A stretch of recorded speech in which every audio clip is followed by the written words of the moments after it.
सुधा की नई नई शादी हुई थी। वह 1 महीने बाद अपने मायके लौटी।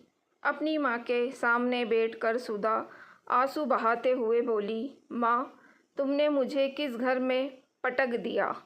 वहाँ मेरी कोई इज्जत ही नहीं है।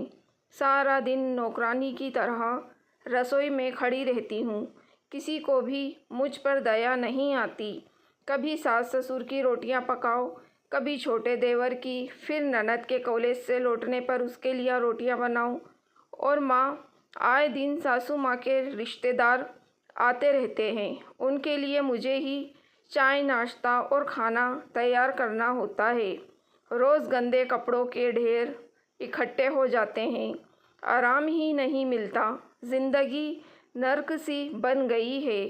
और तो और नारायण बिस्तर पर बैठे बैठे ही सब कुछ चाहते हैं। जानते हो, बीते दिन मुझे अपने पति पर तब गुस्सा आया जब उन्होंने महीने की पूरी तनख्वाह सासू माँ के हाथ में रख दी और मुझसे कहा कि तुम जो कुछ भी चाहिए उसे एक पर्ची पर लिखकर देना। वह शाम को ड्यूटी से लौटते वक्त ले आएंगे। सुधा की बातों को ध्यान से सुनने के बाद उसकी माँ ने थोड़ा सोचकर कहा, तो तुम क्या चाहती हो बेटा? क्या तुम उनके साथ नहीं रहना चाहती? बस तुम और तुम्हारे पति अलग रहना चाहते हो? अगर ऐसा है तो मैं तुम्हें 2 रास्ते बताती हूँ। एक तो तुम वहीं रहो और उन सब की सेवा करो, क्योंकि वह परिवार भी अब तुम्हारा ही है। और दूसरा, तुम अपने पति को किसी किराए के मकान में ले जाओ।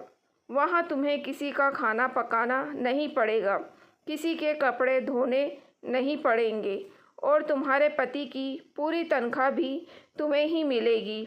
लेकिन याद रखना बेटा, जब तुम्हारा खुद का बेटा होगा और वह बड़ा हो जाएगा, उसकी भी शादी होगी, और जब तुम्हारी बहू आएगी तब तुम यही चाहोगी कि तुम्हारा बेटा और बहू तुम्हारे साथ ही रहें और तुम्हें अपने नाती पोतों के साथ खेलो। जब तुम्हें प्यास लगेगी तो तुम्हारा नाती दौड़कर तुम्हारे लिए पानी का गिलास लाएगा। कोई तुम्हारे लिए ऐनक ढूंढकर लाएगा और कहेगा, दादी जी खाना बन चुका है, चलो खाना खाएं। माँ ने आगे बोलना जारी रखा, जिन कामों को तुम दुख समझ रही हो, दरअसल वही जीवन के महत्वपूर्ण क्षण हैं। एक सफल गृहिणी हर कार्य को सरल बनाकर जल्दी ही निपटा देती है। उसका रोना नहीं रोती। जो लोग दुनिया में सफल हुए हैं वे अपनी जिम्मेदारियां से भागते नहीं, बल्कि उन्हें बखूबी निभाते हैं।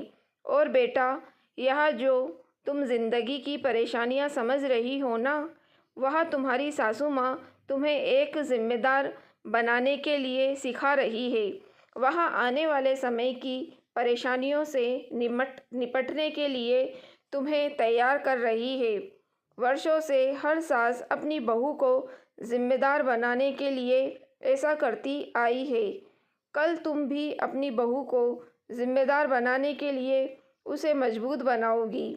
बेटा, घर के बुजुर्ग कब तक रहेंगे और कब तक नहीं, कोई नहीं जानता।